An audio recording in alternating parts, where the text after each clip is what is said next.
Shalom Bapak Ibu, selamat siang, silakan duduk semuanya. Karena masih dalam rangka Paskah, saya juga kepingin rindu sampaikan tentang kenapa sih Yesus itu harus bangkit gitu ya. Kenapa Bapak Ibu saya sharing ini, tadi saya sudah minta izin sama Pak Timothy juga. Karena gini loh Bapak Ibu, kalau kita mengerti makna kematian dan kebangkitan, maka kita akan benar-benar menghargai pengorbanannya. Sebelum kita mengerti sesuatu itu berkorban, kita nggak akan benar-benar menghargai. Oke, langsung aja kepada PowerPoint yang udah saya siapkan. The King of Glory. Next kan lagi. Oke. Saya mau jelaskan Bapak Ibu mundur dari awal pertama kali penciptaan. Ketika Allah menciptakan Adam dan Hawa. Mari Adam dan Hawa. Adamnya kemana tadi ya? Mari. Bapak Ibu, Pak Timothy permisi saya kasih peragaan. Sebab kalau ada simulasinya Bapak Ibu akan lebih mengingat gitu ya. Pohonnya mana pohonnya? Nah, cocok jadi pohon ya sepertinya ya. Agak sini dikit, agak sini dikit. Pohonnya di sini, sini pohonnya. Pohonnya gimana tadi ya? Permisi ya Randy, permisi. Ini gini. Nah ini jadi ranting gitu loh ya, bukan menakutin gini, enggak. Bapak Ibu perhatikan, lalu Tuhan Allah memberi perintah ini kepada manusia. Semua pohon dalam taman ini boleh kau makan buahnya dengan bebas. Saya mau kasih jelas buat setiap Bapak Ibu bahwa Tuhan itu menciptakan kita bukan dengan peraturan firman. Tuhan berkata bebas. Kamu mau makan buah apa? Kamu mau nikmatin Taman Eden? Bebas. Firman Tuhan berkata ada 4 sungai. Di situ dikatakan sungai-sungainya mengandung emas. Di situ juga dikatakan ada damar berdolah, semua serba indah. Nah, Adam dan Hawa menikmati kebebasan di Taman Eden. Nikmatin kebebasan di Taman Eden. Firman Tuhan berkata seperti ini, hanya satu pohon pengetahuan baik dan jahat. Di sini tidak boleh kamu makan buahnya. Perhatikan ya Adam dan Hawa. Sebab pada hari kalian memakannya, firman Tuhan berkata, pastilah engkau akan mati. Katakan bersama-sama Bapak Ibu, pastilah engkau akan mati. Matinya mana tadi ya?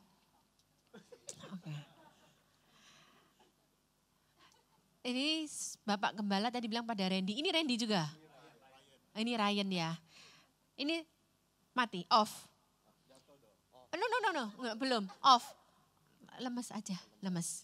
Jadi gini Bapak Ibu ya, yang menciptakan mati bukan iblis. Kalau iblis bisa menciptakan mati, dia berkuasa dong? Enggak. Jadi kata mati itu Tuhan yang buat. Tapi posisinya dia itu off Bapak Ibu. Dia eksis tapi dia off. Yang bisa nge-on-kan ini hanya siapa?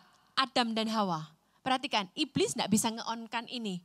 Malaikat gak bisa nge-on-kan ini. Yang bisa nge-on-kan ini adalah mereka kalau dalam kondisi mereka tidak taat. Oke, jalan-jalan kalian.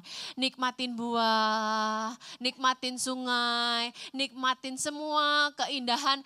Saya tanya sama Bapak Ibu, apakah mereka pernah fokus kepada pohon ini? Enggak pernah.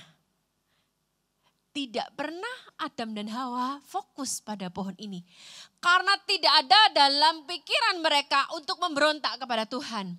Tidak ada dalam keinginan mereka untuk memberontak, untuk berdosa. Karena memang basically-nya manusia tidak ada pikiran dosa. Tapi kita tahu semua Bapak Ibu ada 3 malaikat. Tadinya Michael, Gabriel, Lucifer. Michael itu kalau sekarang menteri pertahanan gitu ya, perang gitu ya. Kalau Gabriel sekarang mungkin menteri dalam negeri. Dia penyampai berita. Terus kemudian Lucifer itu seni, kebudayaan gitu ya. Dia pemimpin pujian, dia sombong, dia jatuh dalam dosa. Jadilah dia menyeret sepertiga malaikat lainnya, jadilah dia iblis. Dia tahu kondisi ini bahwa hanya satu-satunya manusia yang bisa nge-on-kan ini. Sedangkan dia sudah dalam kondisi, dia tahu keadaan ini. Bapak Ibu perhatikan, Lucifer tahu sifat mantan bosnya. Sifatnya apa? Tuhan itu kudus. Sekali Tuhan berkata, itu rule, itu peraturan yang harus ditaati. Yang mana peraturan itu tidak mungkin dibatalkan. Lucifer tahu, dan Lucifer juga tahu kondisi ini, bahwa kalau ini jatuh dalam dosa, ini tidak mungkin ada yang bisa membatalkan. Jadi iblis sekarang mulai merayu Adam dan Hawa. Nah, Bapak Ibu perhatikan, selama ini dia tidak pernah fokus kepada pohon ini. Marilah jalan kemari Adam dan Hawa. Agak sana dikit mautnya. Stop ya. Marilah jalan kemari. Nah, perhatikan Bapak Ibu ya. Dosa itu sifatnya progresif. Dosa itu enggak mungkin orang langsung jatuh dalam dosa, tiba-tiba besok berselingkuh sama tetangga. Enggak mungkin kan Bapak Ibu.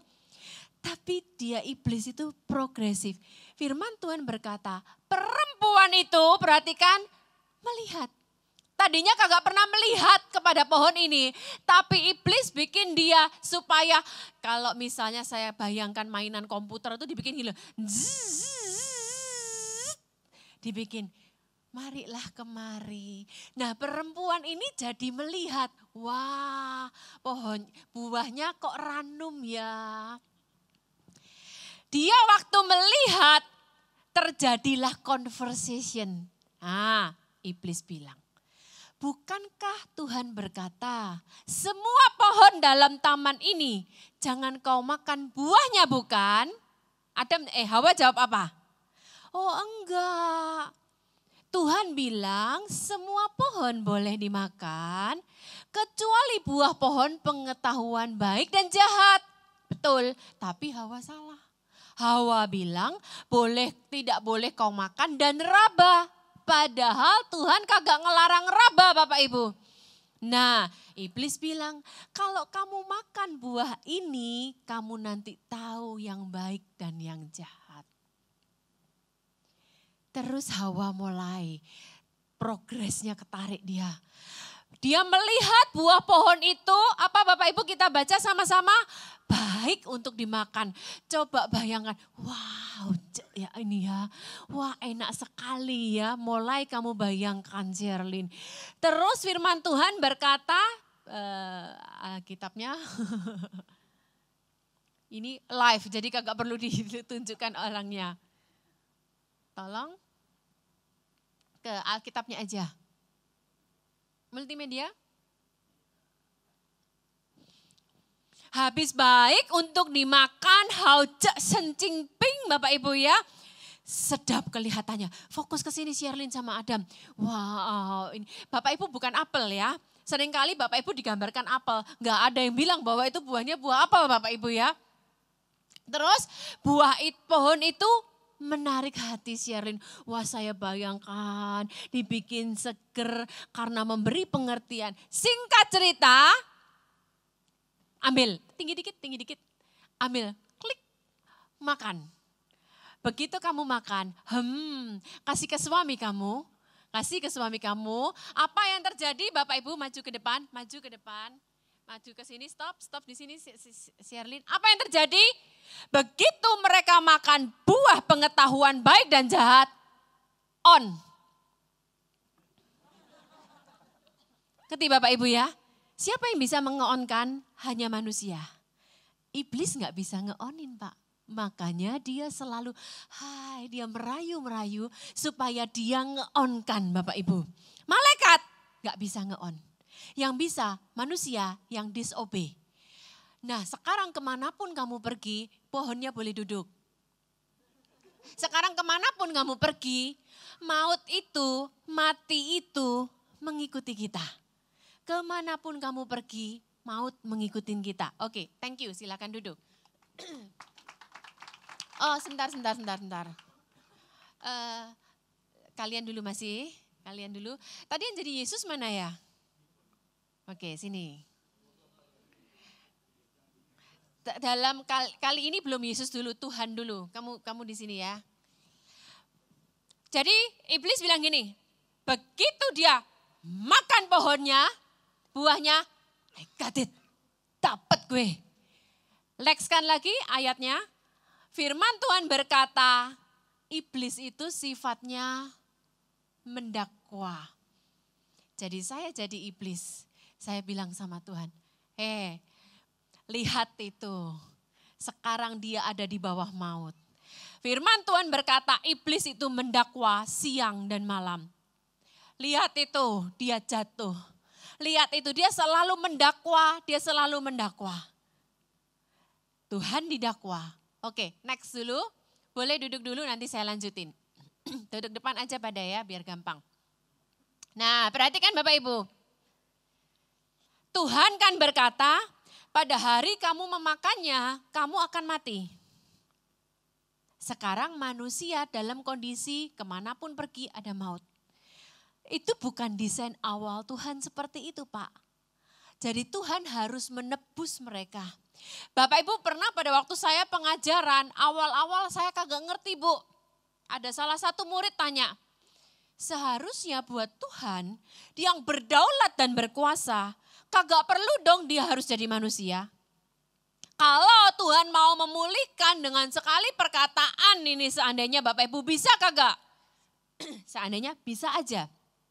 Tapi Tuhan itu tadi saya katakan apa yang dia bilang itu tidak mungkin dibatalkan termasuk oleh dirinya sendiri. Jadi Tuhan sendiri kalau bahasanya Pak Miles Monroe Pak terperangkap dia di situ.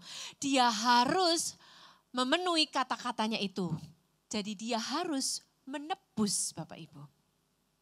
Oke, lanjut lagi ya Bapak Ibu ya. Kalau manusia daging, Adam dan Hawa kan daging. Tuhan kan spirit. Enggak bisa daging ditebus oleh spirit, enggak bisa. Daging harus ditebus oleh daging. Jadi Tuhan harus berupa daging. Bapak Ibu sampai sini ngerti dulu? Enggak mungkin daging bisa ditebus sama spirit roh Pak. Jadi harus berupa daging. Jadi Tuhan mengutus anaknya harus berupa daging Yesus Kristus. Masalahnya keturunannya Adam tadi sudah terkontaminasi dosa. Semua keturunannya Adam dosa Bapak Ibu. Begitu lahir udah terikat dosa, maut sudah ada di belakang dia. Bapak Ibu kalau Yesus lahir oleh darah dosa, apa bedanya? Dia gak bisa nebus manusia. Jadi dia harus lahir bukan dari benih dosa. Makanya dari benih Roh Kudus Bapak Ibu. Oke. Genetika Adam adalah dosa yang membawa kematian dan maut. Adam is a carrier of sin. Nah untuk menebus dosa, Yesus tidak mungkin lahir dari benih dosa. Next kan lagi. Bapak Ibu pernah kepikir enggak sih? Ya ayo Bapak Ibu main logika sekarang ya. Manusia itu karena dosa mati kan Pak. Sedangkan Yesus bukan dari benih dosa. Bapak Ibu ayo mari sekarang saya ajak semua. Yesus bukan dari benih dosa. Berarti dia bukan terikat dosa, bukan di bawah kungkungan maut. Berarti seandainya Yesus ada di muka bumi ini, logikanya apa Bapak Ibu? Kagak bisa mati. Eternal Bapak Ibu, kekal.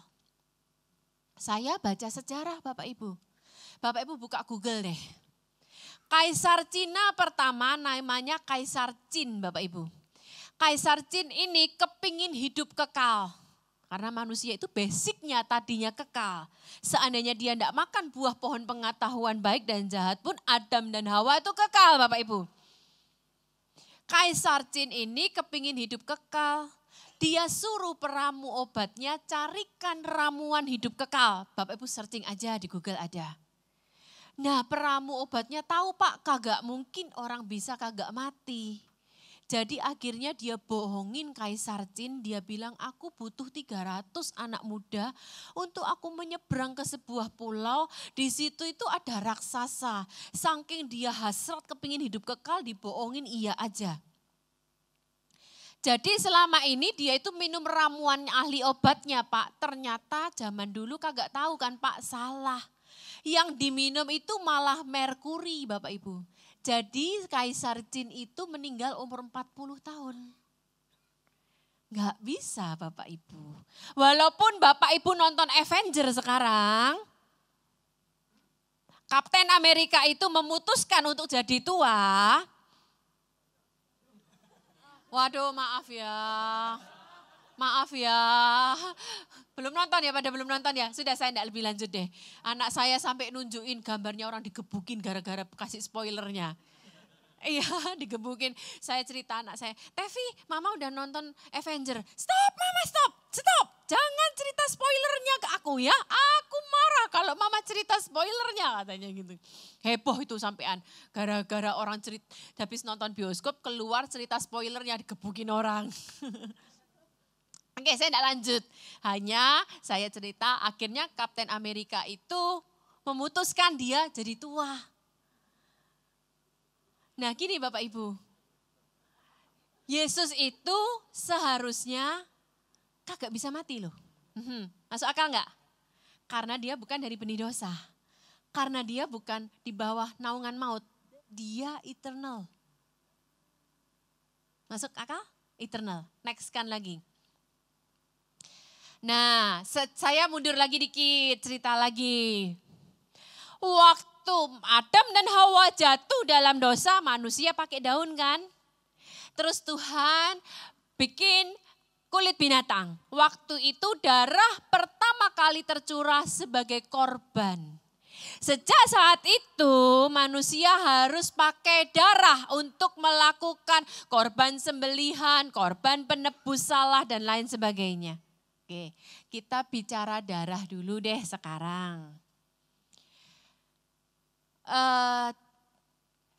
Mati itu di dalam tubuh manusia ada di dalam blood kita.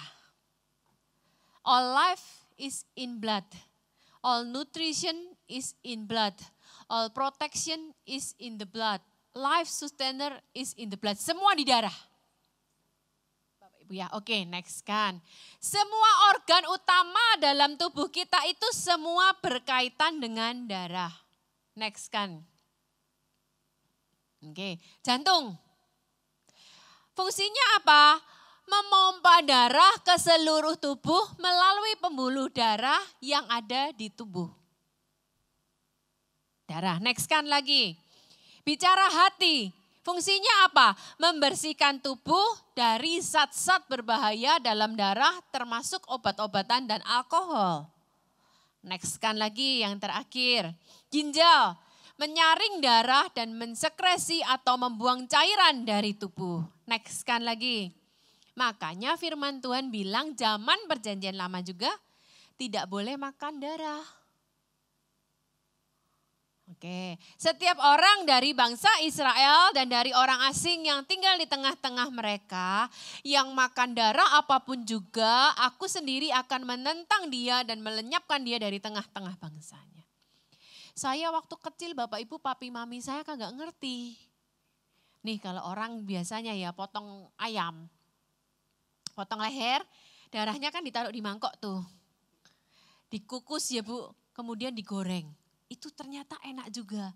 Kalau kita orang Jawa Timur bilangnya dideh gitu ya, di sate kadang-kadang Bu. Tapi ternyata setelah tahu kagak boleh kita makan darah. Karena di dalam darah terdapat nyawa. Bapak Ibu kalau pergi ke Bali itu banyak tuh lawar babi. Saya mah kagak pernah makan karena geli juga ya Bu ya. Tapi waktu kecil saya ngerasain juga enak, tapi ayam sih Bu. Kalau babi saya kagak pernah sih Bu.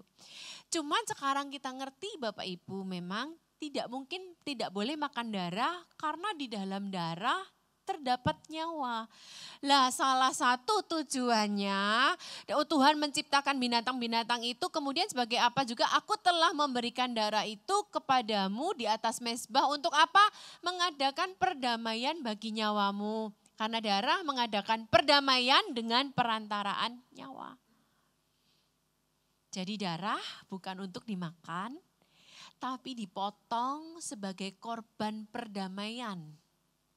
Zaman perjanjian lama Bapak Ibu, itu setiap kali harus ada potong, pagi, petang, berapa banyak, sampai pada waktu Salomo mempersembahkan persembahan itu sampai berjuta-juta, kalau dibilang darah itu, liter darahnya.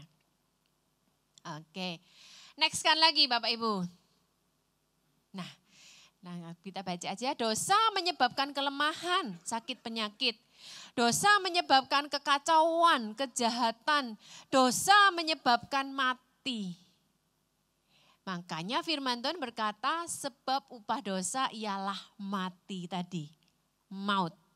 Next kan lagi dikit. Nah, Bapak Ibu sekarang kita tahu. Seandainya Yesus tidak menyerahkan diri Pak. Dia kekal. Dia eternal. Dia kagak mati. Kapten Amerika lagi. Nanti saya sebutin spoilernya semua ya biar heboh gitu ya. Marah semua nanti sama saya nih nanti ya. Oke, by the way saya ngaku deh. Walaupun nonton Avenger 3 jam, saya nonton di awal, tidur di tengah, dibangunin Pak Roni di akhirnya. Sampai anak-anak heran, mama bisa tidur nonton Avenger katanya gitu. Sama ya Bu, tukang tidur di bioskop ya Bu ya. Nah, perhatikan Bapak Ibu. Ini penting, mari kita baca bersama-sama. 2 Korintus 5 ayat 21. Baca ya Bapak Ibu, ini penting. Ini poinnya di halaman ini. Dia yang tidak mengenal dosa telah dibuatnya jadi dosa. Karena kita, supaya dalam dia kita dibenarkan oleh Allah. Dia yang tidak berdosa dibuat jadi berdosa. Supaya kita. Jadi yang tadinya dia tidak mati, tapi karena sekarang dosa ditumpukkan dia, jadi sekarang dia harus mati Pak. Yuk kita baca ayat bawahnya. 1, 2, 3. Tidak seorang pun mengambilnya daripadaku. Enggak bisa seharusnya. Melainkan aku yang memberikannya menurut kehendakku sendiri. Seharusnya tidak mati dia, tapi dia rela.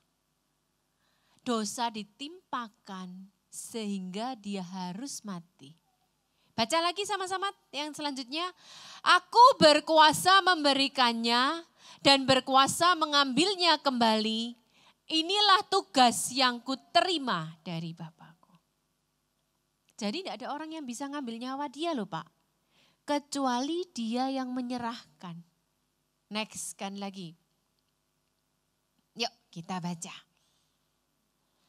Matius 27 ayat 50. Tolong Yesusnya mana tadi ya? Ya Yesus, kamu di sini Yesus. Oke. Sekarang jadi Yesus kamu. Firman Tuhan kan berkata, kan Eli, Eli lama sabachtani. Bapak Ibu tahu apa artinya Eli, Eli lama sabachtani? Coba kamu. Eli lama sabachtani. Ya, itu baca, pembaca. Tapi Tuhan itu benar-benar berteriak karena apa? Allahku, Allahku, mengapa engkau meninggalkan aku? Yang teriak. Eli lama sabachtani. Eli lama sabachtani. Sebentar. Karena Tuhan Yesus nanggung dosa Pak. Firman Tuhan berkata, Bapaknya memalingkan dari dia. Maka Yesus berkata, Bapakku, Bapakku, kenapa engkau meninggalkan aku? Terus Yesus berkata, Yesus berseru pula dengan suara nyaring lalu menyerahkan nyawanya. Kata terakhir di kayu salib, Yesus bilang apa? It is finished. Bapak Ibu katakan, it is finished. Dan selesai. Perhatikan, tadi iblis yang mendakwa, tuh anakmu tuh, anakmu tuh. Sekarang finish Bapak Ibu. Yesus Tuhan bisa saja tanpa mengutus manusia, tapi itu bukan Tuhan. Dia mati, it is finished, dia harus melakukannya Bapak Ibu. Oleh sebab itu firman Tuhan berkata, turunin enggak apa-apa tanganmu tapi tetap di situ. Kita baca 1 Korintus 15 ayat 55 Bapak Ibu. Hai maut, di manakah kemenanganmu? Hai maut, di manakah sengat? Oke, next kan dulu Bapak Ibu. Mari kita baca ini, kebangkitan Yesus membuat dosa manusia terselesaikan. Kebangkitan Yesus adalah penggenapan janji terbesar atas semua pengharapan manusia. Kebangkitan Yesus mengalahkan kubur. Perhatikan gini Bapak Ibu. Waktu Yesus mati, firman Tuhan berkata itu benar darah tercurah habis buat kita. Kalau di gereja kami, Bapak Ibu, kami perjamuan kudus setiap ibadah, setiap kali hari Minggu, enggak apa-apa, tiap gereja pasti beda-beda kebijakannya. Di tempat kami setiap kali hari Minggu, Pak. Pak Arifin sebagai gembala senior mengingatkan, jangan karena tiap kali Minggu akhirnya kita menjadi rutinitas dan menjadikan ini suatu kebiasaan doang. Tanpa kita melihat ada hal di balik perjamuan kudus. Bapak Ibu saya mau kasih tahu, di dalam darah ada nyawa. Perjamuan kudus itu luar biasa loh Bapak Ibu. Tahun 97-98 waktu kerusuhan di Ambon. Kita tahu semua ya kerusuhan yang luar biasa di Ambon. Pak Kris Manusama itu dapat hikmat Tuhan. Orakan perjamuan, darah perjamuan di gereja. Pada waktu pihak lawan Pak, mau ngebom, dia arahkan bomnya sudah di rudal. Untuk ke tempat gedung gerejanya Pak Kris Manusama. Apa yang terjadi Bapak Ibu? Kita mungkin sekarang lihat masih ada sih mujizat Tuhan gak sih? Ada Bapak Ibu. Itu diarahkan ke gerejanya Pak Kris Manusama, begitu dekat dengan gerejanya, tiba-tiba bom itu belok sendiri, sebelahnya gerejanya Pak Kris itu tanah kosong. Meledak ya, meledak Bapak Ibu, bam, di tanah kosong. Gereja utuh Bapak Ibu. Di dalam darah ada nyawa, ada kuasa. Yesus mencurahkan darahnya itu bukan tidak ada makna Bapak Ibu. Selain dia menebus kita, darahnya dia curahkan sebagai apa? Kekuatan buat kita. Di dalam darah itu ada substitusi loh Bapak Ibu. Ketika dia di mahkota duri, kutuk kita jadi berkat. Ketika dia dicambuk, sakit penyakit kita disembuhkan. Anak saya yang paling kecil sekarang nanti bulan Juli 18 tahun. Itu waktu kelas 4 SD Bapak Ibu. Selama setahun tuh ada benjolan besar di pipinya. Gede kayak bakso yang gede itu Bapak Ibu. Selama setahun itu sekolah saya jemput ke dokter. Sekolah saya jemput MRI. MRI 2 kali loh anak saya Bapak Ibu. Karena hasil pertama kurang memuaskan, minum obat, disuntik kontras, masuk lagi anak saya. Itu setahun sebesar gini Bapak Ibu. Terus habis gitu saya pergi, maaf ya saya tidak sebutin dokternya, saya pergi ke rumah sakit ini di Trisakti Bapak Ibu. Foto semua saya sarahkan ke sana. Bapak Ibu rasanya gimana jadi mama? Saya di sana suruh foto, fotonya dikembalikan. Fotonya saya serahkan ke sana, dokternya lihat. Dia bilang gini, wajahnya gak enak banget lihat hasilnya anak saya. Ibu kembali 2 hari lagi, saya pelajarin hasilnya ini. Dak-dikduk Bapak Ibu, dak-dikduk. 2 hari kemudian saya balik ke dokter tersebut. Wajahnya dokternya tuh jelek banget Bapak Ibu, sudah gitu. Anaknya ibu ini terkena penyakit langka. Waduh. Setelah saya pelajarin, hanya ada 4 anak di muka bumi ini yang kena penyakit kayak anaknya ibu. Lah ya penyakitnya apa? Dia enggak tahu nyebutin, pokoknya penyakit langka katanya Pak. Aduh Tuhan, saya gini. Suatu kali Bu, sudah gede gitu ya, tahu-tahu berdarah keluar, muncrat gitu. Tapi saya senang Bu, oh berarti ini bisulan. Bisulan, saya bawa ke dokter, langsung Pak dibius. Saya masih ingat Pak, bius itu belum jalan Pak. Baru dibius langsung dipotong anak saya sampai teriak-teriak gini. Saya pikir lega, udah selesai. Keras lagi Bu. Waduh, setahun mondar-mandir dokter. Akhirnya Bapak Ibu tahu, kayak Roh Kudus bilang, darah Yesus. Perjamuan kudus selalu saya bawa pulang. Saya angkat di rumah, anak itu kelas 4 SD waktu itu Bu. Tuhan, oleh bilur-bilurmu anakku sembuh Tuhan. Darah itu nyawa Tuhan. Nyawamu yang memberi kemenangan, menebus anakku. Terus Bapak Ibu, saya terus lakukan. Saya doakan, saya tumpang tangan terus perjamuan kudus. Bapak Ibu, mujizat terjadi. Anak saya, seharusnya ada sih fotonya. Tadi saya baru keinget ya, seharusnya saya pasang fotonya gede banget Bapak Ibu. Anak saya sembuh total Bapak Ibu. Bapak Ibu, perjamuan kudus jangan dianggap rutinitas loh ya. Di dalam darah ada nyawa. Yesus sudah, it is finished buat kita Bapak Ibu. Itu perusuh-perusuh di Mataram, saya kesaksian terakhir. Waktu kami di Lombok ngalamin kerusuhan tahun 2000 Bu. Mereka ngelemparin bom-bom molotov. Sama kita dapat inspirasi seperti yang Pak Kris Manus sama Pak. Diorakkan dulu perjamuan kudus. Apa yang terjadi? Mereka ngelemparkan bom-bom molotov. Itu dari kayak botol-botol kecil kayak kerating daeng itu. Bensin itu jatuh sendiri ke tangan mereka, kebakar sendiri mereka. Satu pun tidak ada yang menyalakan. Api di gedung itu semuanya kita orak. Tetangga depan orang Bali. Pak Roni, istri saya mimpi Pak Roni. Di depan gereja Pak Roni itu ada perempuan pakai baju putih panjang. Pak Roni itu penunggunya gereja katanya. Dia enggak tahu itu ada penunggunya Tuhan Bapak Ibu. Dalam darah ada nyawa. Sekali Tuhan mati untuk memberi kemenangan buat kita. Next kan lagi. Kebangkitan Yesus bukti terbesar bahwa kematian dan maut telah kehilangan kuasa. Oke, yang jadi dosa dan manusia siapa tadi? Oke, next kan lagi.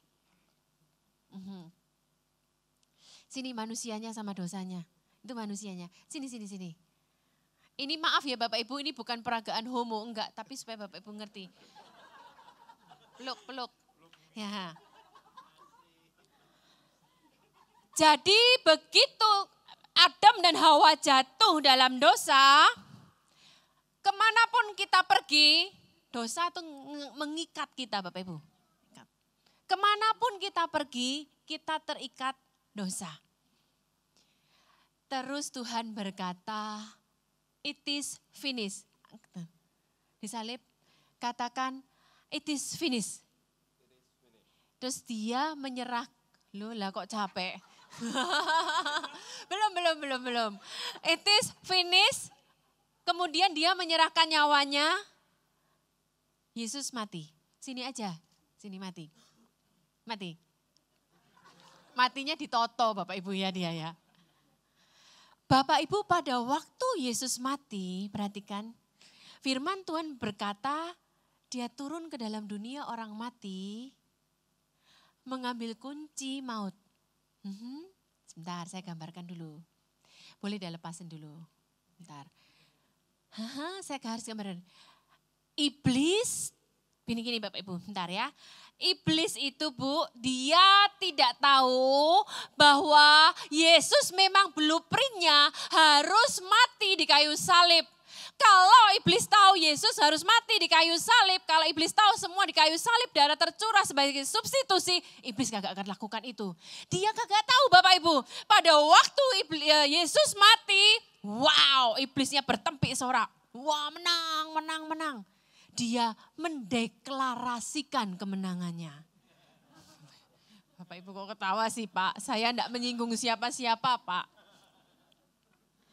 Dia mendeklarasikan kemenangannya. Wah dia menang.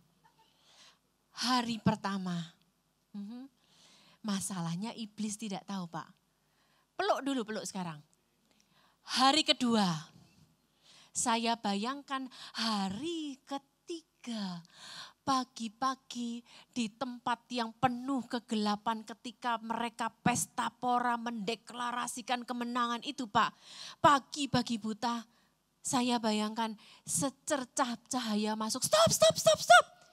Ada apa itu yang terjadi?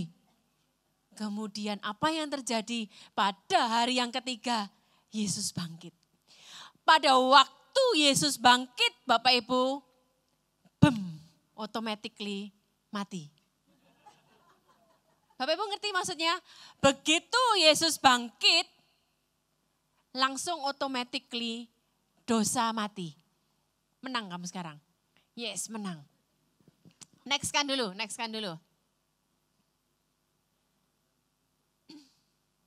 Oke. Firman Tuhan berkata seperti ini. Yuk kita baca sama-sama Bapak Ibu. 1, 2, 3. Sebab kamu telah dibeli dan harganya telah lunas dibayar. Karena itu muliakanlah Allah dengan tubuhmu. Oke? Yesus bangkit pada hari yang ketiga. Firman Tuhan berkata, oke Yesusnya sudah selesai. Firman Tuhan berkata Bapak Ibu, 40 hari dia di muka bumi, kemudian dia naik ke sorga. Pada waktu dia naik dia bilang, kamu gak usah khawatir, aku menyediakan tempat bagimu dan akan mengirimkan Roh Kudus. Bentar. Semua kronologi yang terjadi bukan kebetulan, tapi ada tujuannya. Yesus harus mati, masuk ke dalam alam maut, ambil kunci kerajaan, dia bangkit. Kemudian dia bangkit, dia kembali menceritakan tentang kerajaan Allah selama 40 hari kepada murid-muridnya yang masih ketakutan. Dia naik ke sorga, 10 hari kemudian apa yang terjadi? Roh Kudus turun. Nah sekarang kamu jadi Roh Kudus.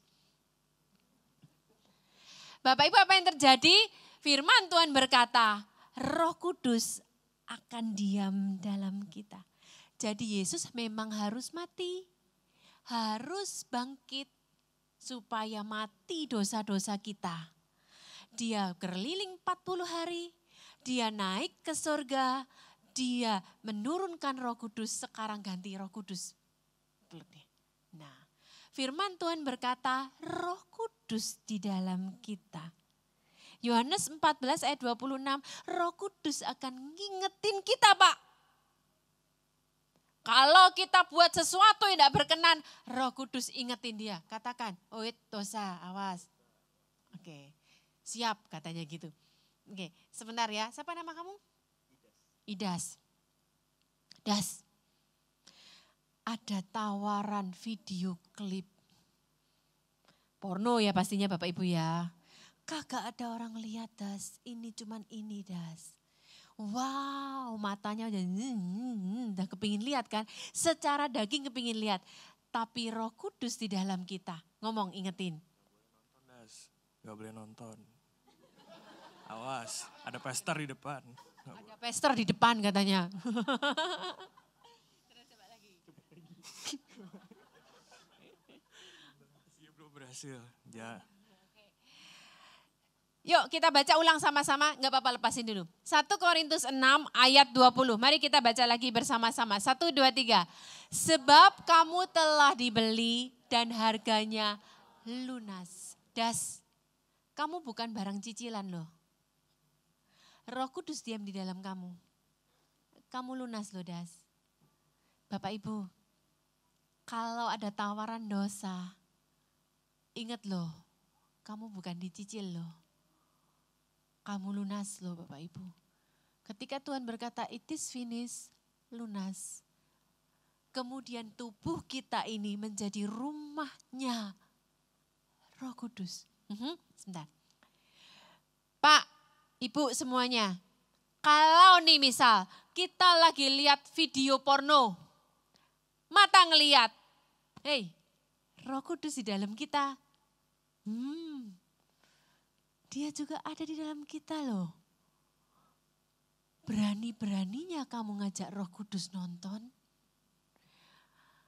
Gini Bapak Ibu. Boleh duduk deh, kasihan. Kami ada cicilan mobil. mau perpanjang STNK Bapak Ibu. Tapi kalau selama mobil itu dicicil, BPKB belum di tangan kan Pak. Kalau mau perpanjang STNK, kita harus ke leasing. Bikin surat kuasa. Nanti tahun depan gitu lagi. Selama belum lunas. Tahun depan gitu lagi, bikin surat kuasa. Begitu sudah lunas, BPKB di tangan. Kamu berhak sepenuhnya atas mobilkah itu, apapun. Bapak Ibu, Tuhan itu bayar kita bukan yang tiap tahun pakai surat kuasa Bu. Yang tiap tahun zaman perjanjian lama darah potong. Enggak, sekali Tuhan disalib mati, lunas Bu. Kita kagak dicicil lagi. Bukan kredit Pak kita ini Pak. Tapi kita lunas. Roh Kudus sudah di sini. Makanya kalau kita kompromi dosa, how dare you? Karena Roh Kudus di sini. Oke, next kan.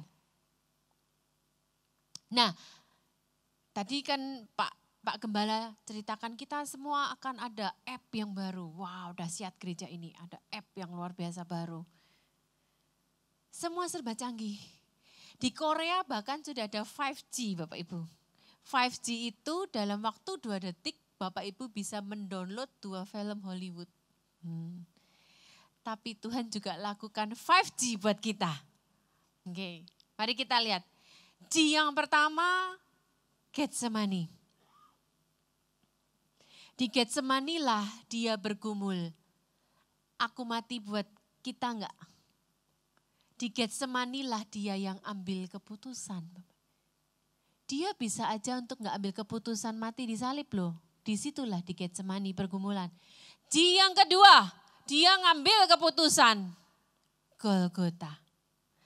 G yang ketiga, masuk ke kubur. Pada waktu dia bangkit, firman Tuhan berkata, nanti kita ketemu di Galilea ya. Tapi dia buat G yang kelima buat kita, glory. Jangan buat kemuliaan Tuhan dalam kita jadi rumah dosa kembali Bapak Ibu. Jadi rumah kemesuman.